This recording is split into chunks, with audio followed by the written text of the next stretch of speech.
And now we welcome in Brittany Ramos DeBarros. She's a Democratic candidate for New York's 11th district, and she happens to be the organizing director for About Face, Veterans Against the War. Thank you so much for joining us, Brittany. Thank you so much for having me. And I have to caveat former. I stepped down a couple months ago to campaign full time, and it was such an honor to do that work and to continue that work through this campaign. Yeah, so just so everybody knows, former organizing director for About Face, Veterans Against War, but very current Democratic candidate for New York's 11th district, right? Yes, absolutely. That's right. Yeah, so everybody needs to know what that's about because she's out there repping Staten Island. And also too, Brittany's got real experience when it comes to war. And as we've seen at the pumps, the numbers keep going up that way when it comes to our dollars, when it comes to gas prices. And this is a direct product, arguably a direct product of Russia invading Ukraine and how the world is responding to it. But again, we are the ones who are losing out as basic citizens, constituents, and for many people who are living on a very limited income and don't have the excess resources to just go buy gas and be cool with whatever numbers at the pump, it's not a problem, but it's a big problem for the rest of us. So Brittany, I know you have a proposed plan. What is it? Yes, and I think particularly an immediate intervention that I think that the Biden administration and our elected officials should consider, which is to immediately impose emergency price caps for gas and oil. This would be akin to price caps that were instituted in past crises that the nation faced, including World War II, including during other wars and tense crisis times, where we were seeing a run on both the costs and frankly the price gouging and profit mongering in these moments of crisis. And I think it's really important that we have this conversation because I have been that person pulling together my quarters to just be able to put enough gas in my tank to get to school or to get to my job. The number of families across the United States that are living paycheck to paycheck or behind, right? Struggling under, oppressive amounts of debt, just trying to make ends meet and get by is something that we need to have a larger and longer term conversation about overall. And frankly, it's shameful that we're even in a position, right, where a change in gas prices like this can have this devastating effect on this many working families. But the reality is that we're here now. The sanctions that were instituted to create pressure against Putin and his oligarchs in particular, the efforts that are underway to promote de-escalation are necessary and needed in service and in support to the Ukrainian people who are facing life and death circumstances every single day. And I also know what that's like. And so, I think that we can't take this lightly. But I also think that our government has a responsibility to the American people, not just to the fossil fuel companies and to the oil companies that are seizing this opportunity.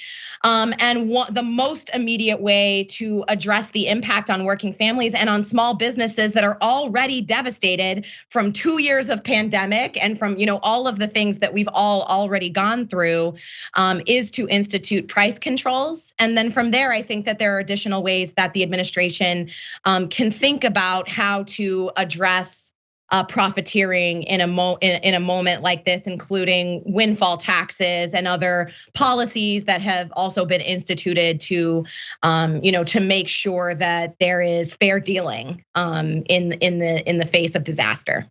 Yeah, I know, because it's just a disaster at the pump and a disaster for many people in this nation who can't afford that, as you've noted, in terms of expending this additional funds. Even if it seems to be marginal for a lot of people out there, it's not for everybody. And it is very embarrassing, the fact that we have structured our nation and our little class tier system to put people in a position where they can't afford gas. And especially when now we're getting such this push to return to work, despite the fact that we're coming out of a pandemic or coming out of who knows.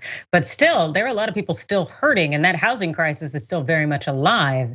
And so now to put the pressure on people to be able to afford these exorbitant fuel prices, it's just, it's wild and it is in excess. But they also say it's not necessarily Biden's fault. But as you've noted, there's something that legislature and those in power can do to reduce the burden or to essentially limit the profiteering by these big billion-dollar corporations. Right. In that same vein, so I'm wondering when it comes to these companies and what could be done at a more concrete level. And you talked about things being done in the past historically. What would we need to do if you were in Congress today? What would you be passing and pushing for? Yeah, I mean, I think around this issue, like I said, I think I would be pushing for either, asking the Biden administration to institute a temporary executive order for emergency controls, or pushing to whip votes in the legislature to do that, to shield, to create an immediate shield for small businesses and American families that are impacted. I also think, in a longer term sense, we just went through this pandemic and people are still suffering under the burden of the medical debt that resulted from that, right? We don't talk enough about that angle of the impacts of COVID, and yet we know that medical debt is the #1 cause of bankruptcy in the United States. Another statistic that is incredibly shameful for one of the wealthiest countries on the face of the planet, and completely avoidable, which is why I support Medicare for all. And so I think we have to continue beating the drum. And I think it's important to say that, when we look at that and we look at, the climate crises that we face, in Staten Island, we were all on top of facing a pandemic. Our basements all flooded during Hurricane Ida. We had people die because, of undignified or unsafe housing conditions, because of the failure to invest in infrastructure that could be resilient against, increasingly frequent climate crisis. And so, I also think we need to push for passing things like a Green New Deal. And I am the only candidate in my race, Democrat or Republican, who supports both of those policies, which are life or death policies for so many families, especially in the time of layered crises that we're facing right now. And so, I think we need leaders who have clear, not just are able to call out the problems, but can offer clear solutions and have the organizing skills to bring people together to get them done. Yes, that's definitely something we need. And I love that you were able to touch upon so many topics that are intersectional and that are impacting people, and also that are so important to think of when it comes to our future and what we need. And so I know there are a lot of people out there on Staten Island. I was in Queens for some years, out there in Kew Gardens, and I never made my way out to Staten Island, but I do know definitely about the demographics out there and a good sense of what people's needs are. And currently, the incumbent in that position just came in, I believe, in 2021, something like that. But also, they don't seem to be a hard line on the Republican angle, despite being a member of the GOP, where they were among the group that voted to have Marjorie Taylor Greene stripped of her committees. Also, other efforts that just don't seem to be a toe the line exactly Republican stance. And so I guess I want to know, is that what people there in Staten Island want? Do they want a Republican who kind of is like ho-hum and maybe they'll do Democratic things? Or do they need a Democrat who will uplift their issues in terms of maybe voices that aren't heard as well? I think most people on Staten Island, contrary to popular belief, don't care about political parties or political labels, right? I mean, I think a huge and unusual percentage of people here either don't know what party they're actually registered with, because that's how little they're concerned about it, or they're proud independents because they can see the ways that both political parties have failed working class people and especially communities of color for generations. And I think that they're frustrated with an unwillingness on the part of both parties to even acknowledge those failures and to make a real concerted effort to listen, to engage, and to propose concrete, pragmatic solutions that can address the kitchen table things that families who are sitting there trying to figure out, how am I gonna pay rent or am I gonna pay for food? How am I gonna keep my kids safe in school, right? With the gun violence that's permeating our communities because of poverty, because of disinvestment, et cetera. And so, I think Nicole Malliotakis is not toe the line because she's not a traditional Republican. She is a Trumpist. She has jumped on the Trump bandwagon and essentially has become an apologist at best for full-blown white nationalism. And although, she voted on one hand, against Marjorie Taylor Greene, like you mentioned, she was palling around Staten Island with Lauren Boebert.